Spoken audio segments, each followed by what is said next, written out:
بکر نے کہا کہ محمد کے قرب کو آل محمد کے قرب میں تلاش کرو، اور امام بخاری نے اس کو امہات المومنین کے چیپٹر میں نہیں ڈالا، حسن و حسین کے چیپٹر میں ڈالا ہے، قلعہ ہی ٹھوک چھڑیا انہوں نے۔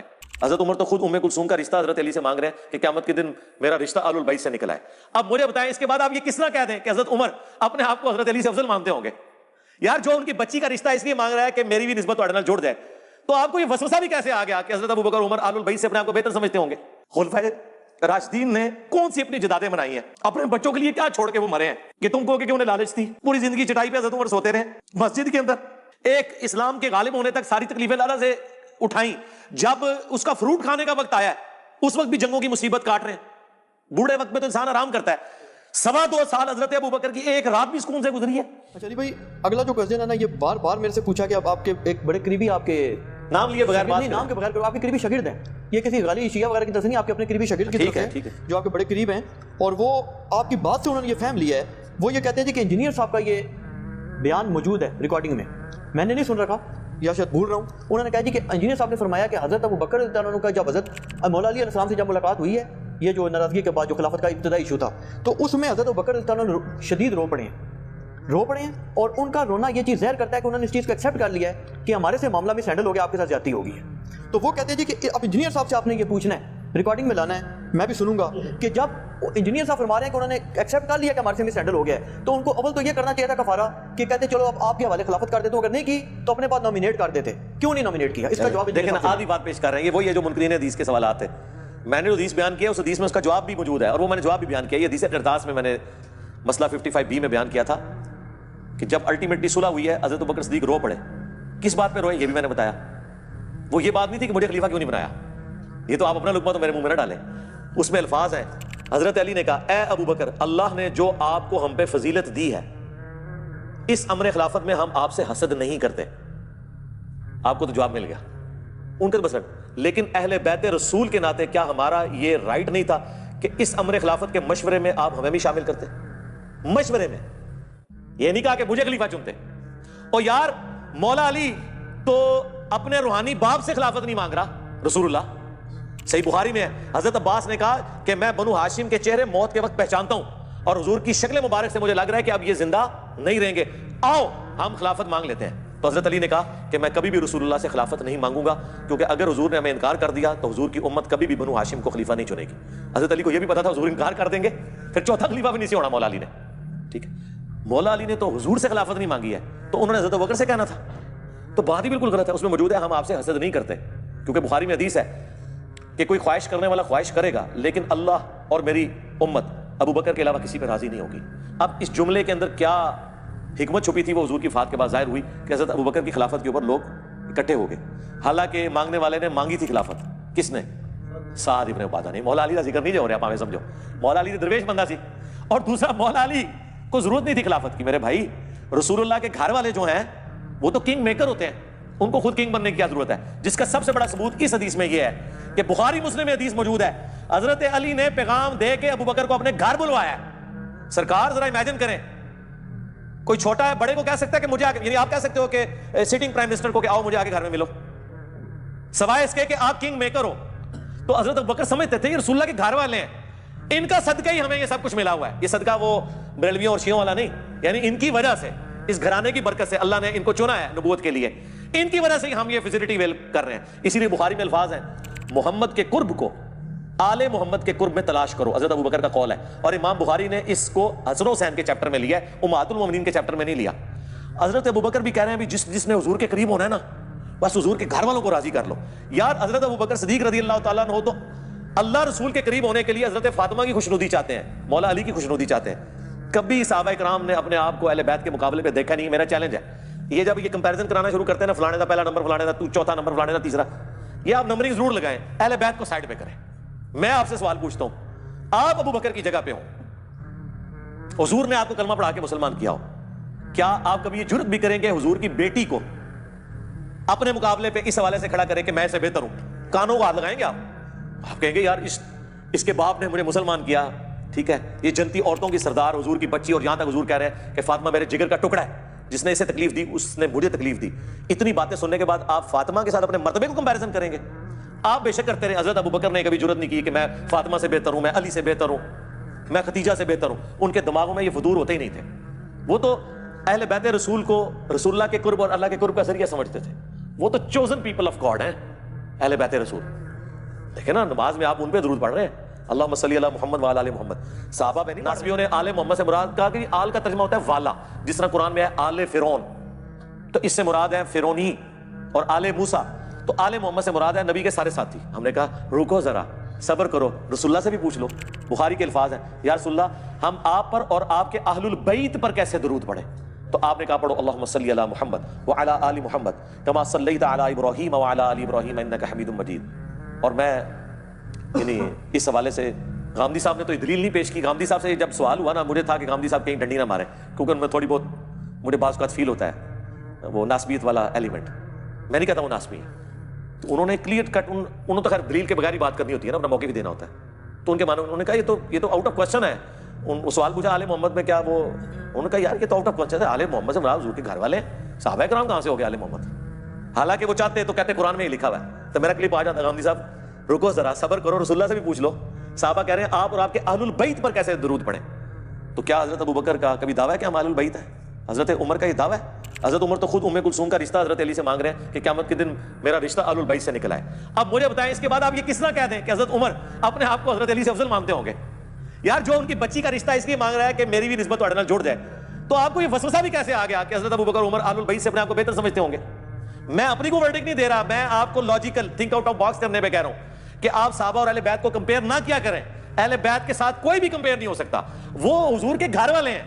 آپ اپنے آپ کو رکھ کے دیکھیں کہ آپ گمراہ ہوں اور آپ ایک نبی کا کلمہ پڑھ کے مسلمان ہو, تو آپ یہ بازو اوپر کر کے نبی کے گھر والوں کا مقابلہ کرنا شروع کر دیں گے؟ نہیں, آپ تو یہ کہیں گے کہ بس نبی کے گھر والوں کی شفاعت مجھے قیامت والے دن مل جائے, میں نبی کے گھر والوں کو خوش کروں, حضور خوش ہو جائے. اور یہی تو حضرت ابوبکر نے کہا کہ محمد کے قرب کو آل محمد کے قرب میں تلاش کرو. اور امام بخاری نے اس کو امہات المومنین کے چیپٹر میں نہیں ڈالا, حسن حسین کے چیپٹر میں ڈالا ہے. قلعہ ہی ٹھوک چھڑیا انہوں نے. اور اگلی بات سنیں جو میں نے بڑی ایک ٹروتھ ریویلنگ, مشکات شریف آپ کھولیں, 3 جلد میں صحابہ کے فضائل کے چیپٹر ہیں. امہات المومنین کا چیپٹر الگ ہے اور اہل بیت کا چیپٹر الگ ہے. اب مشکات والے بزرگ تو انجینئر صاحب کی ویڈیوز نہیں سنتے تھے, یہ تو 800 سال پہلے گزرے, 700. ان سے کوئی پوچھے کہ حضور کی بیویاں اہل بیت ہیں, قرآن میں لکھا ہے, ہم بھی مانتے ہیں. آپ حضور کی بیویوں کو اہل بیت والے چیپٹر میں کیوں نہیں داخل کر رہے ہیں؟ کیوں ان کا چیپٹر الگ کر رہے ہیں امہات المومنین کا؟ کیا وہ اہل بیت نہیں ہے؟ لیکن ان کو بھی پتا تھا یہ معاملہ اتنا سادہ نہیں ہے, کیونکہ حدیث جو غدیر خم ہے مسلم کی, اس میں زید ابن ارقم کا قول موجود ہے کہ حضور کی بیویاں اہل بیت ہیں, لیکن حضور کے جو حقیقی اہل بیت ہیں جن پہ صدقہ اور خیرات حرام ہے, وہ حضور کے دودھ کے رشتے کے لوگ ہیں, خون کے رشتے کے لوگ ہیں, آل عقیل, آل جعفر, آل عباس اور آل علی. اور اس سے بڑا جو ان کا, یہ تو پھکی تھی نا, پھکا جو ہے نا وہ بہت بڑا ہے. انہوں نے کہا کہ بیوی کیسے اہل بیت ہو سکتی ہے؟ جب خامد اسے طلاق دے دے تو وہ اپنے گھر والوں کے پاس واپس چلی جاتی ہے. میاں بیوی کا تو رشتہ پرماننٹ ہوتا ہی نہیں ہے, یہ تو اس وقت تک ہے جب تک کہ نکاح جاری ہے. لیکن اولاد کا رشتہ کوئی ختم کر سکتا ہے سوائے اس کے کہ اولاد مرتد ہو جائے, کہ دین چھوڑ دے؟ کوئی نبی اپنی اولاد کو جو مسلمان ہے اہل بیت سے خارج کر سکتا ہے؟ نہیں, وہ تو اس کے جسم کا ٹکڑا ہے. بیوی کو علیحدہ کر دے, ختم. یہ علیحدہ بات ہے, حضور نے اپنے کسی بیوی کو طلاق نہیں دی. بہرحال بیوی کا جتنا رشتہ ہے وہ ایک رشتے کی وجہ سے اہل البیت ہے, اور جو حضور کی اولاد ہے وہ آپ کے جسم کا حصہ ہے, اس کی وجہ سے اہل بیت ہے. اور حضور کے جو خاندان کے لوگ ہیں بنو ہاشم, ان کو اللہ نے بنو اسماعیل کو چن لیا جس طرح کہ بنی اسرائیل کو چنا تھا. بنی اسرائیل کو اللہ چنے, وہ قرآن میں موجود, اور بنو اسماعیل کو اللہ چنے, وہ احادیث کے اندر موجود. تو اس میں پریشان ہونے والی کون سی بات ہے؟ بنو ہاشم کو اگر اللہ نے چن لیا, آل عقیل, آل جعفر, آل عباس اور آل علی. اور اس میں تو الفاظ یہاں تک ہیں کہ زید بن ارقم نے کہا کہ حضور کی بیویاں اہل بیت, جب پوچھا گیا نا وہ نہیں ہے, ایک میں تو ہے کہ وہ بھی ہیں, لیکن یہاں دوسری روایت جو مسلم کی اس میں الفاظ ہے کہ بیوی اہل بیت کیسے ہو سکتی ہے؟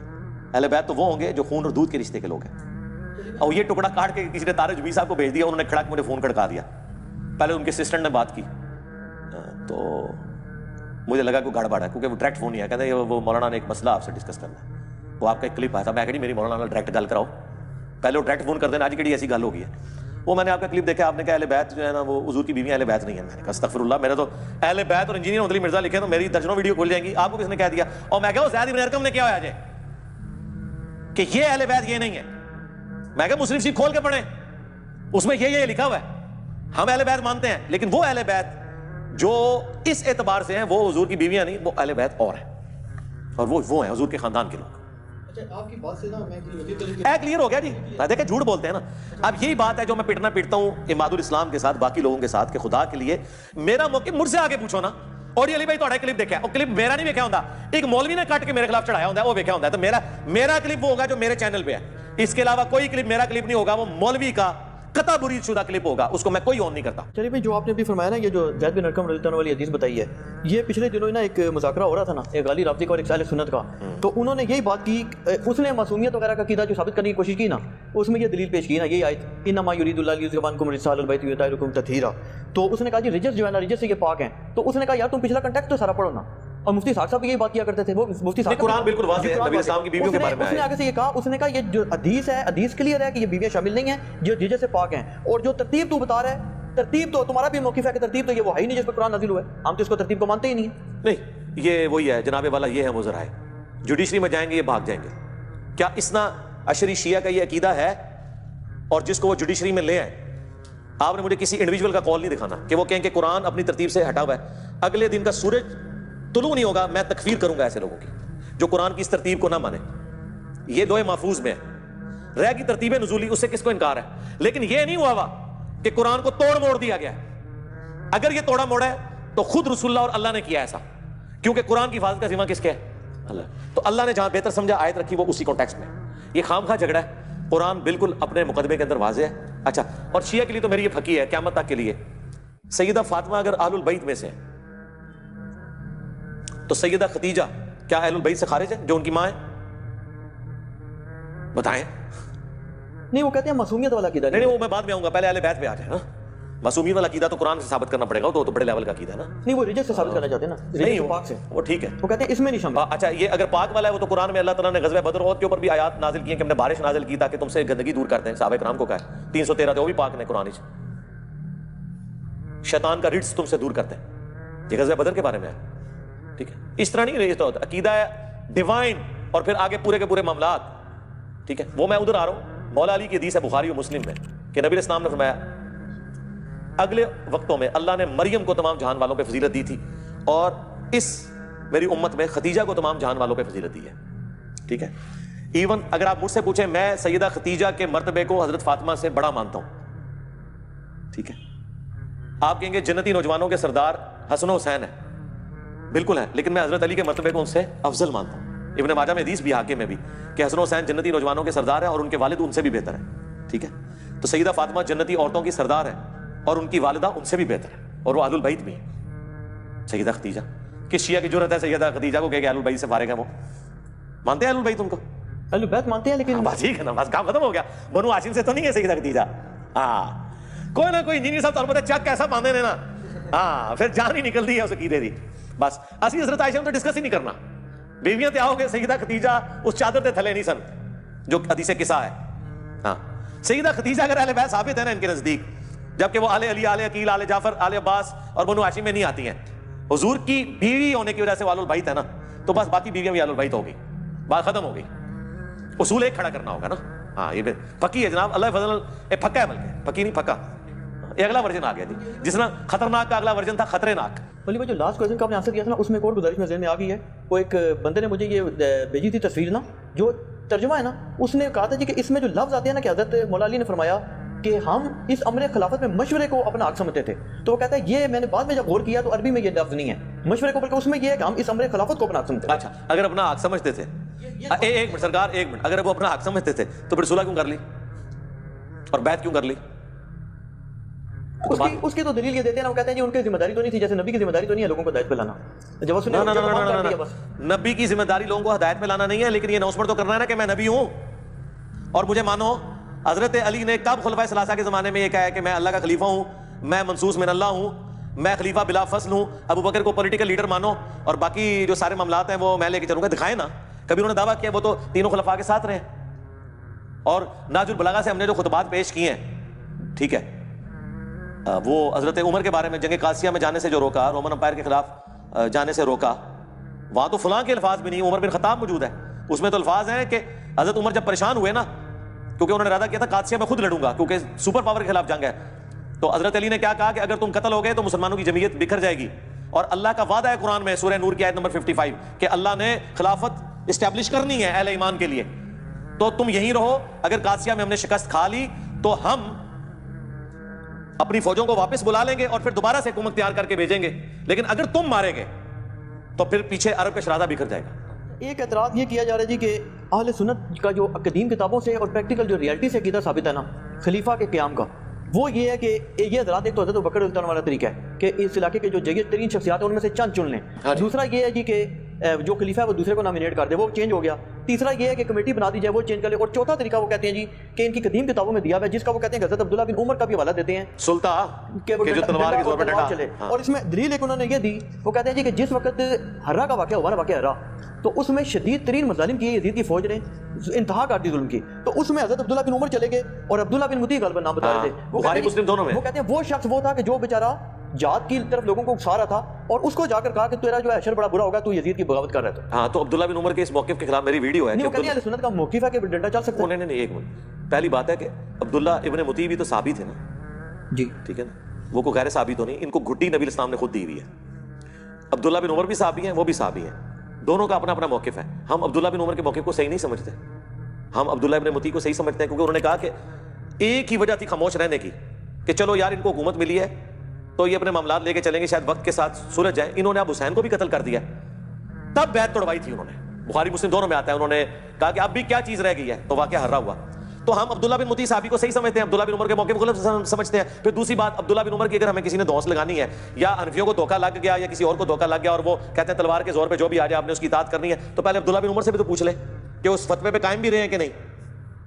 ہاں, آپ ان کے اس زمانے کی بات کر رہے ہیں جس زمانے میں ان کا موقف وہ تھا. مرتے وقت ان کا موقف کیا ہے؟ مرتے وقت ان کا یہ موقف ہے کہ مجموع الزوائد میں, المستدرک للحاکم میں, طبرانی میں اور کتابوں میں موجود ہے کہ عبداللہ بن عمر کہا کرتے تھے کہ مجھے زندگی میں نماز, روزہ, حج, زکوٰۃ کسی معاملے میں کوئی غم نہیں کہ میں نے چھوڑا ہو, سوائے ایک چیز کے کہ میں نے علی کے ساتھ مل کر فیہ باغیہ کے خلاف قتال کیوں نہیں کیا. تو یہ عبداللہ بن عمر آخری وقت میں روتے تھے. اور بخاری میں آتا ہے کہ ان کو نیزہ مروایا تھا حجاج بن یوسف نے, ان کو قتل کروایا تھا بنو امیہ نے, جس بنو امیہ کی انہوں نے پوری زندگی یعنی کہہ لیں سپورٹ کی, انہوں نے ہی ان کو مروا دیا. تو آخری وقت میں ان کو سمجھ آ گئی تھی. لہٰذا اب آخری وقت میں جب ایک بندے کو سمجھ آ گئی, اس کو پرانی باتوں کا حوالہ دے کے ٹونٹ کیا جا سکتا ہے. اس زمانے میں انہوں نے جب مان لیا کہ اس زمانے میں میں نے غلط کیا, رجوع ہی ہو گیا نا جی, سب سے بڑی بات ہے.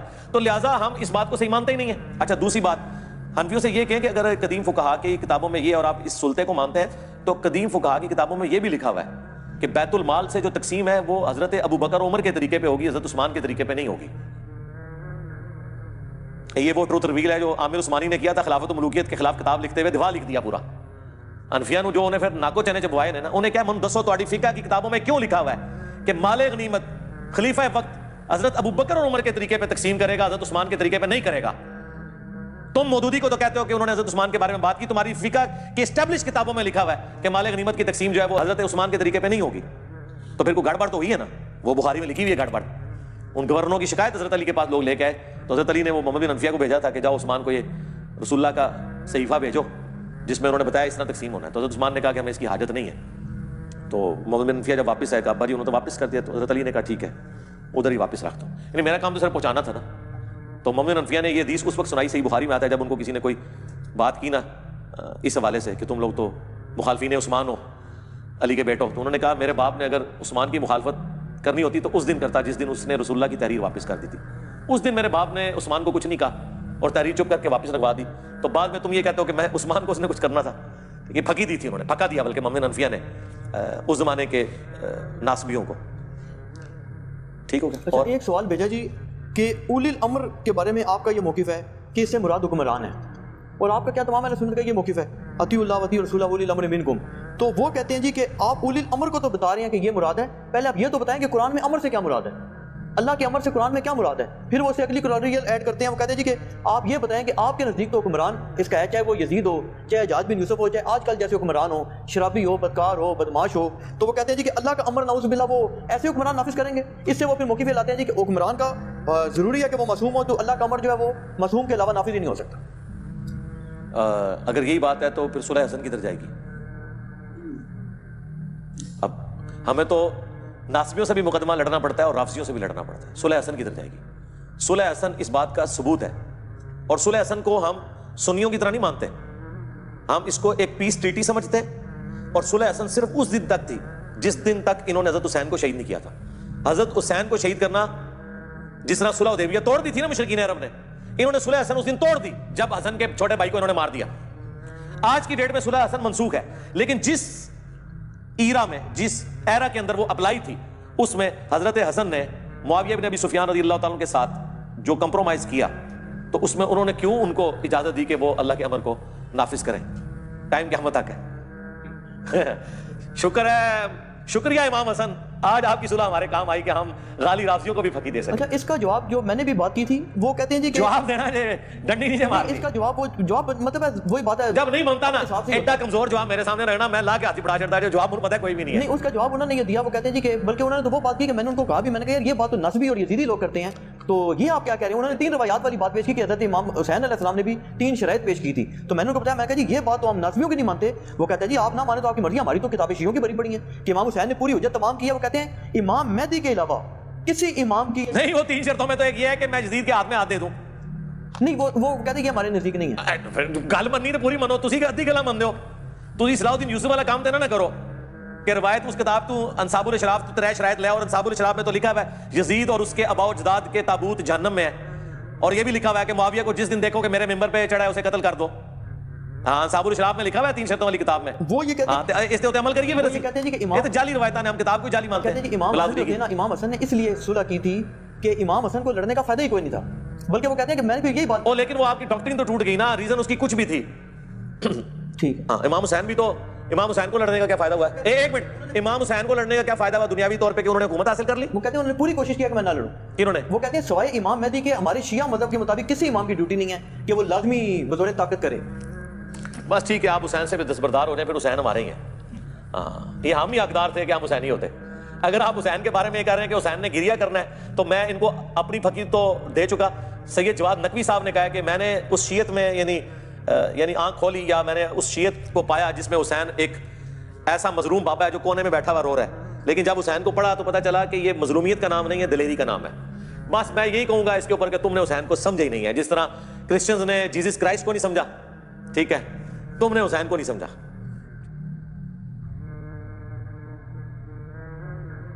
اچھا, آخری سوال ہے جی, آخری سوال یہ ہے کہ حضرت عبداللہ بن عمر رضی اللہ تعالیٰ عنہ اور حضرت عمر رضی اللہ تعالیٰ عنہ دونوں نے صحیح مسلم کی حدیث کے مطابق بالاتفاق یہ چیز تسلیم کی کہ کسی بھی چرواہا کے لیے, چاہے وہ اونٹوں کا ہو چاہے بھیڑوں کا ہو, یہ چیز جائز نہیں ہے کہ وہ جنگل میں ان کو کسی کی نگرانی کے بغیر چھوڑے, وہ تباہ برباد ہو جائیں گے.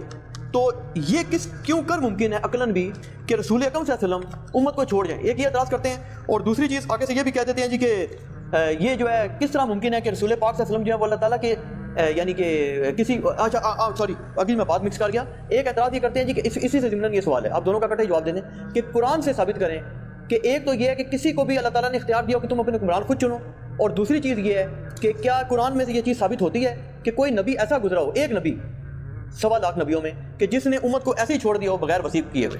ہاں جی, رسول اللہ صلی اللہ علیہ وسلم. اس کی وجہ یہ ہے, دیکھیں رسول اللہ کی مثال اس اسپیسیفک کیس میں اس لیے پیش نہیں کی جا سکتی کہ آپ کے ساتھ ایک ایسی چیز جڑی ہوئی ہے جو آپ کو اگلے انبیاء سے ممتاز کر دیتی ہے, لہٰذا نبی کے جیسا ہے ہی کوئی نہیں. کیوں؟ وہ ہے ختم نبوت. پہلے کوئی خاتم النبیین 1.25 لاکھ میں لے کے آئے اور اس سے ثابت کریں کہ وہ خاتم النبیین تھا اور اس نے اپنا وصی چھوڑا پیچھے, پھر بات ہوگی. یہ تاریخ میں وہی پہلی دفعہ ہے کہ اللہ نے فیصلہ کر لیا کہ اب آسمان کا زمین سے رشتہ ختم. ہم آپ کو کہاں سے مثال لا کے دیں؟ کیونکہ ختم نبوت ہو گئی نا.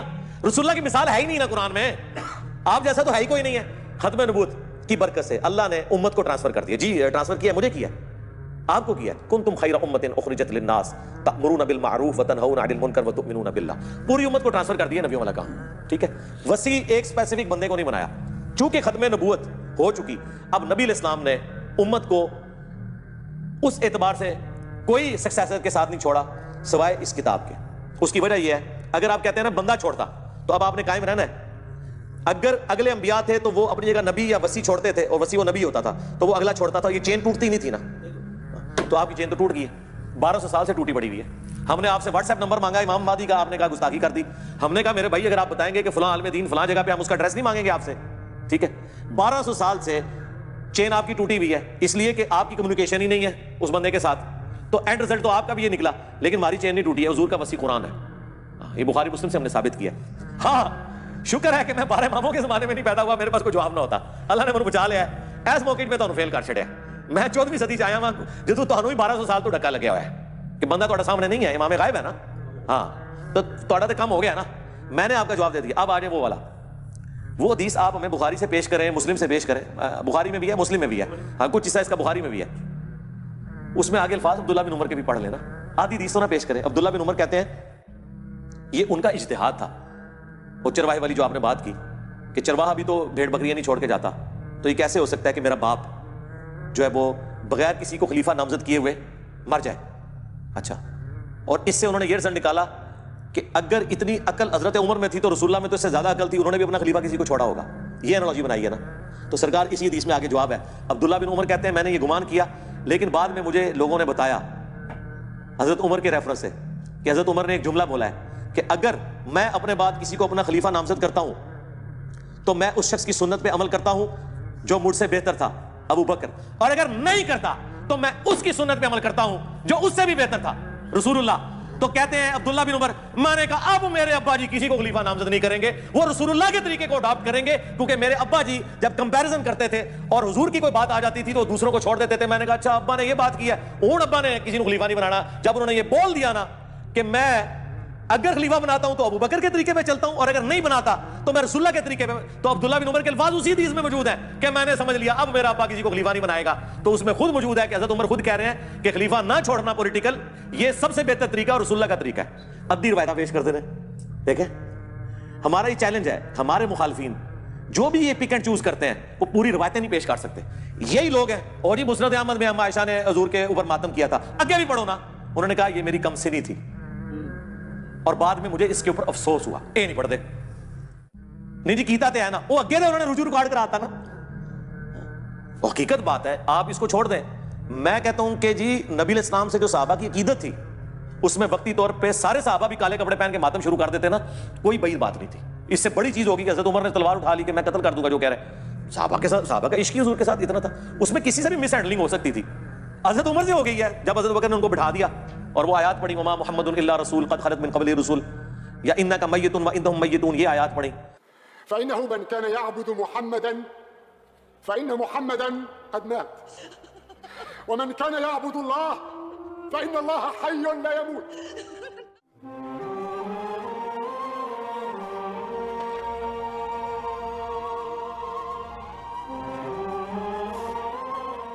تو سرکار یہاں بیٹھ کے اس سینیریو کو آپ امیجن نہیں کر سکتے. ٹھیک ہے جی, یہاں پہ وہ دیکھیں جی لشکر اسامہ نہیں روانہ ہو رہا تھا, حضور نے کہا تھا روانہ کرو. یار اس لیے روانہ نہیں ہو رہا تھا, حضور حالت نزا میں تھے. مجھے بتائیں ان کو تو چھوڑ دیں, آج نبی علیہ السلام ہم میں موجود ہوں اور حالات و واقعات بتا رہے ہوں کہ آپ کا آخری وقت آ چکا ہے, اور آپ نے اشارے بھی دے دیے ہیں. اذا جاء نصر اللہ والفتح بھی نازل ہو چکی ہے.